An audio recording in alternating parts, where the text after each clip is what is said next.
Olá! Sabia que dentro da gente, a cada segundo, rola uma batalha silenciosa?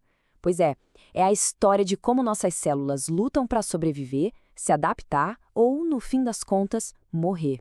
Hoje a gente vai mergulhar fundo na história da lesão celular. E para começar, uma pergunta que parece meio estranha. O que um ataque cardíaco e um músculo crescendo na academia têm em comum? Parece que nada, né? Mas a resposta pode surpreender. No fundo, tudo se resume a como as nossas células lidam com o estresse. Vamos investigar isso juntos. A nossa história começa aqui, ó, no estado de equilíbrio perfeito. Vamos conhecer um pouco da vida secreta de uma célula saudável, que é a unidade fundamental, a base de absolutamente tudo que acontece no nosso corpo. E esse equilíbrio todo tem um nome: homeostase.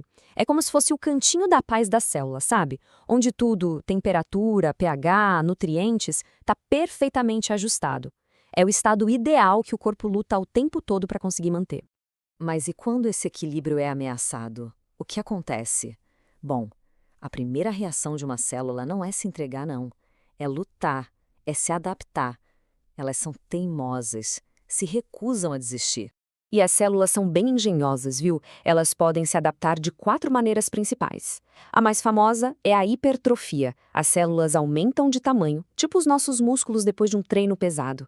Tem também a hiperplasia, quando o número de células aumenta. O contrário é a atrofia, que é quando elas diminuem por falta de uso, como um músculo que fica engessado. E por último, a metaplasia, que é uma troca bem inteligente por um tipo de célula mais resistente para aguentar o tranco. Só que existe um limite para tudo. Quando o estresse é forte demais ou dura muito tempo, essa capacidade de adaptação se esgota. A célula, então, cruza uma fronteira perigosa. E aí, a lesão começa de verdade. A lesão tem 2 fases, basicamente. Primeiro, a reversível. A célula dá uma inchada, a energia dela diminui, mas ainda tem esperança. Se o estresse para, ela se recupera. Agora, se o ataque continua, a gente chega na lesão irreversível.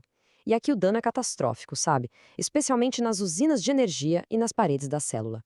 Daqui não tem mais volta. O único destino é a morte celular. Agora, olha que interessante o mecanismo. Uma das formas centrais que isso acontece é pela falha de energia. Tudo começa com a falta de oxigênio ou uma toxina. Isso acaba com o ATP, que é a moeda de energia da célula.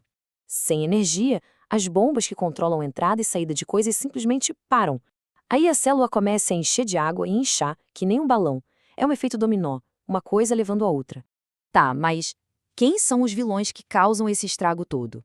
Existem vários agressores que podem levar nossas células ao limite. Vamos conhecer alguns deles.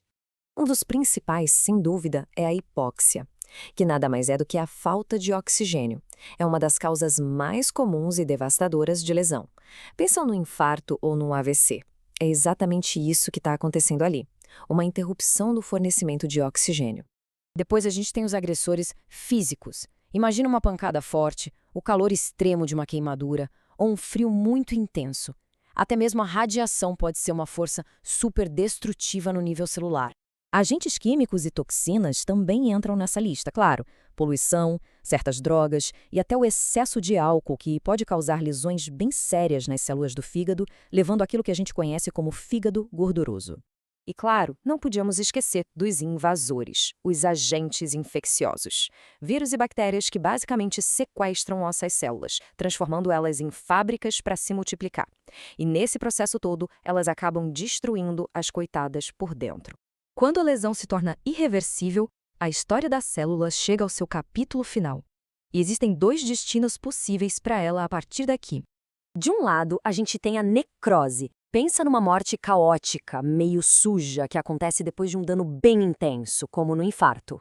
Ela causa uma inflamação danada, como se fosse uma explosão que afeta as células vizinhas. Do outro lado, a apoptose. Essa já é uma morte programada, organizada, limpinha. É tipo um suicídio celular que o corpo usa para se livrar de células velhas ou com defeito, sem causar nenhuma bagunça. E segura este número, que é impressionante. Todos os dias, algo entre 50 e 70 bilhões de células no corpo de um adulto morrem por apoptose. É um processo fundamental para a nossa renovação constante. E para a gente entender a importância disso tudo no mundo real, pensa só. O cérebro pode sofrer um dano que não tem mais volta depois de apenas 4 a 6 minutos sem oxigênio. Isso mostra o quanto a luta de cada célula é crítica. Ok, foi bastante informação, eu sei. Para garantir que tudo ficou bem claro, vamos fazer uma revisão rápida de toda essa jornada da célula. É como se fosse um mapa de todo o processo. Vamos lembrar que tudo começa numa encruzilhada. De um lado, o caminho da lesão reversível, onde a recuperação ainda é uma possibilidade. Do outro, o caminho da lesão irreversível, que, bom, esse leva inevitavelmente à morte celular. E os vilões que empurram a célula para esse caminho são muitos, né? A falta de oxigênio, a tal da hipóxia, os ataques físicos, as toxinas químicas e, claro, as infecções. Lá dentro, os mecanismos que causam o colapso são principalmente a falha de energia, quando o ATP acaba, e os danos terríveis às membranas da célula, que fazem ela inchar e simplesmente se romper. E no final da linha, existem 2 destinos. A necrose, que é aquela morte caótica, explosiva, que gera inflamação, e a apoptose, a morte silenciosa e organizada, super importante para a renovação do nosso corpo. E para a gente fechar, da próxima vez que alguém sentir aquele músculo dolorido depois do exercício, será que vai pensar nisso como as células se adaptando bravamente ou como o começo de uma pequena lesão? A resposta, na verdade, está em algum lugar no meio do caminho, nessa história incrível de estresse e resiliência que acontece dentro da gente a cada segundo.